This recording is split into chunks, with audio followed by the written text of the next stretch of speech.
Assalamualaikum warahmatullahi wabarakatuh. Perkenalkan, nama saya Rasmah, NIM 210265, dari kelas RA1, Prodi Ilmu Hukum Universitas Primagraha. Di sini saya akan membahas dan mereview hasil analisa dari jurnal Ibu dosen, Ibu Heni, yaitu mengenai studi analisa kasus tawanan perang oleh Israel, perspektif.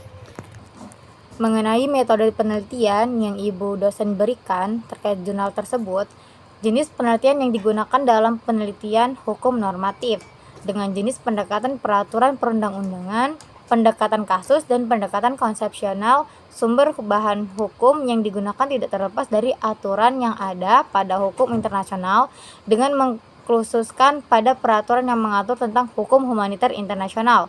Teknik pengumpulan bahan hukum yang dilakukan adalah dengan cara menggali kerangka normatif dan teknik studi dokumen menggunakan bahan hukum yang membahas mengenai teori-teori hukum humaniter internasional, khususnya Konvensi Jenewa pada tahun 1949.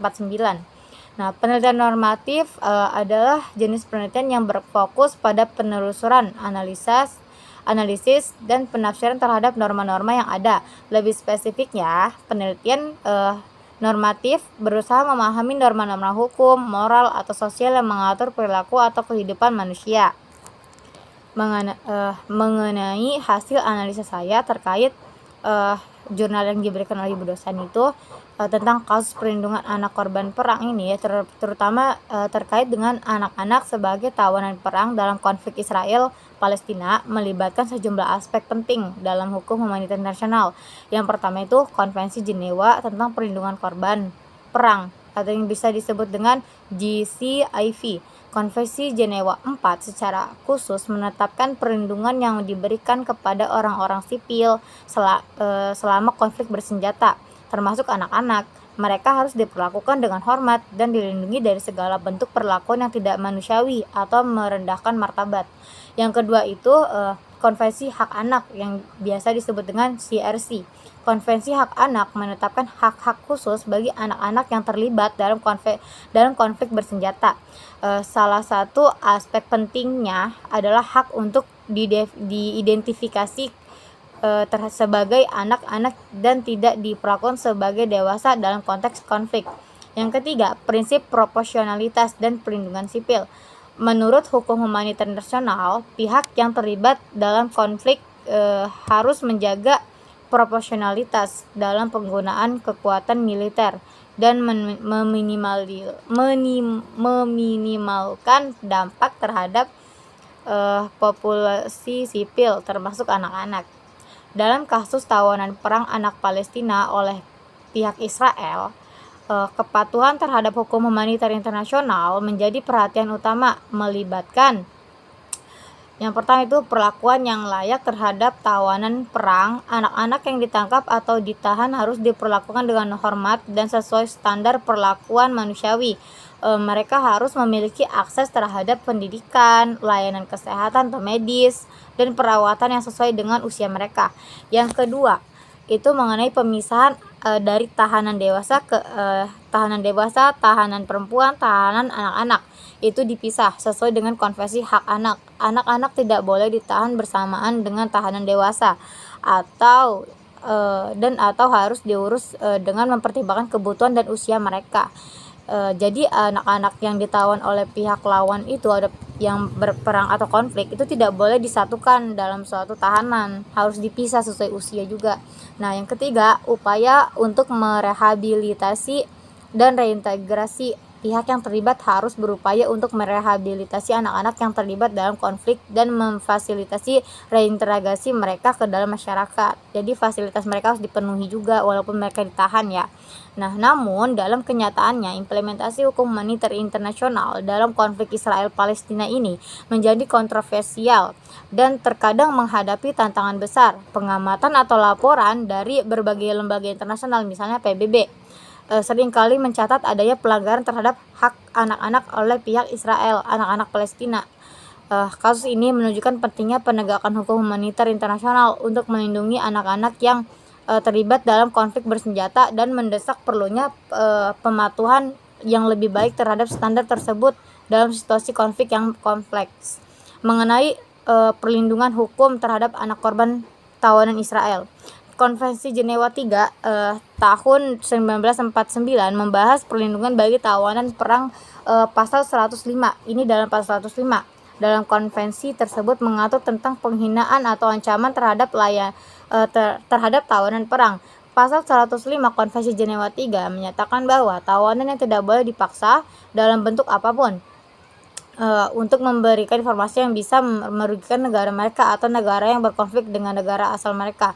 Ini mencakup ancaman terhadap tawanan perang untuk mengungkapkan informasi yang dapat merugikan pihak yang menahan mereka. Jadi jika pihak Israel ingin menawan anak-anak tersebut, pihak Israel tidak diperbolehkan untuk mencari tahu atau mengancam anak tersebut hanya untuk bertujuan mendapatkan informasi terkait negara mereka, negara Palestina, seperti itu.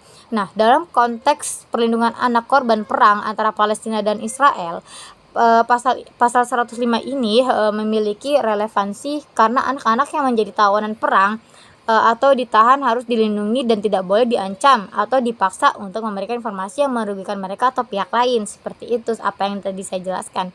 Nah, anak-anak yang ditahan oleh pihak Israel harus diberikan perlindungan khusus sesuai dengan Konvensi Jenewa III ini, dan mereka tidak boleh diancam atau dipaksa dalam bentuk apapun yang melanggar pasal 105 Konvensi Jenewa III. Dibunuh pun tidak boleh karena itu akan melanggar banyak hukum, misal hukum pidana internasional, hukum hak asasi manusia, dan Konvensi Jenewa III sesuai dengan pasal 105 ini. Nah, namun perlindungan sejatinya ini dan implementasi pasal-pasal dalam Konvensi Jenewa III terkait tawanan perang, termasuk anak-anak yang menjadi tawanan perang, seringkali menjadi subjek perdebatan dan kritik dalam konteks konflik antara Israel dan Palestina. Pasal 105 hanya satu bagian dari sejumlah pasal yang harus dihormati dan ditegakkan untuk melindungi hak-hak anak di bawah hukum humanitar internasional gitu. Nah, mengenai sumber-sumber hukum humanitar internasional itu sekiranya ada 7. Yang pertama itu ada Konvensi Jenewa mengenai tentang perlindungan warga sipil selama perang pada tahun 1949 yang mengatur perlindungan individu yang tidak terlibat langsung dalam konflik perang. Yang kedua ini protokol tambahan. Ini mengenai memberikan ketentuan lebih lanjut tentang perlindungan korban konflik bersenjata. Yang ketiga, Konvensi Den Haag tentang hukum dan adat perang di darat pada tahun 1907 yang mengatur aspek hukum konflik darat.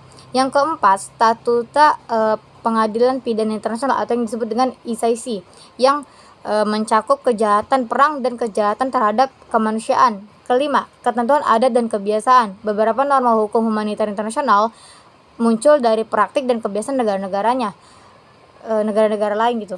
Yang keenam, doktrin hukum humanitar. Karya tulis dan doktrin juga dapat menjadi sumber hukum internasional, seperti pendapat para ahli tentunya, seperti itu contohnya. Nah, yang ketujuh ini keputusan pengadilan internasional seperti Mahkamah Internasional atau ICJ dapat membentuk sumber hukum internasional. Nah, mengenai kesimpulannya ini yaitu kesimpulan mengenai konflik antara Palestina dan Israel terkait tawanan anak Palestina melibatkan sejumlah faktor dan implikasi yang kompleks. Yang pertama itu pelanggaran terhadap hukum humanitar internasional tentunya. Terus yang kedua itu mengenai perlindungan anak-anak sebagai tawanan perang. Yang ketiga itu kesulitan implementasi hukum humanitar internasional. Implementasi hukum humanitar internasional ini sulit gitu, tidak 100% diimplementasikan kepada negara-negara yang berkonflik gitu. Nah, yang keempat perlunya respek terhadap HHI atau hukum humanitar internasional.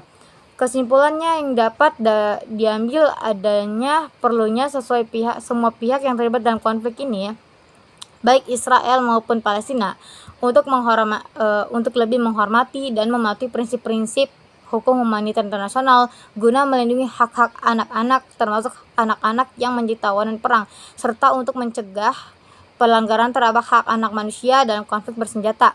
Kesimpulan ini menekankan pentingnya implementasi dan penghormatan terhadap hukum humanitar internasional untuk melindungi anak-anak yang terlibat dalam konflik bersenjata, termasuk dalam konteks konflik antara Palestina dan Israel, demi menjaga hak asasi manusia dan prinsip kemanusiaan yang mendasar. Mungkin ini saja yang dapat saya bahas mengenai ujian tengah semester Hukum Humanitar Internasional.